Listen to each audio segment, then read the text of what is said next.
the rule of law is both an outcome and an enabler of peace and sustainable development. And this, I think, IDLO realizes in practice that it is a critical interlinkage, and it's extremely well embedded in your new strategic plan. We know that investments in women are consistently included in peace process, that are consistently included in the peace process and in political decision makers are investments in peace.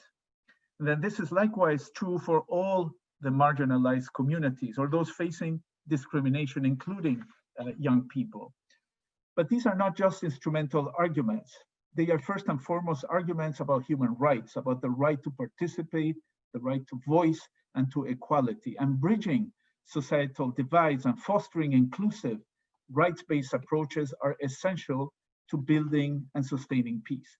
So such approaches require equitable access to social services, inclusive and just institutions, the rule of law and access to justice, the functioning of grievance mechanisms, and again, the sustained efforts to foster social cohesion, which is why, and I think the strategic plan makes a very strong case, we must rally around the 2030 Agenda for Sustainable Development as a cornerstone for the long-term prevention to address drivers of fragility and root causes of conflict.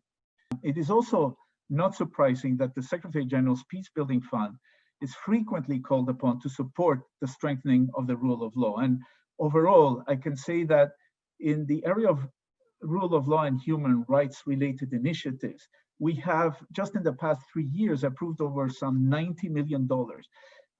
And we have seen since 2015 quite a significant increase in demand for this very important sector that you are so ably pushing forward. And as many of the speakers referred to, lack of funding for rule of law interventions, lack of funding for access to justice, which many of the previous speakers referred to, is one of the critical challenges identified also in the Secretary General's report as part of the critical challenges for peace building.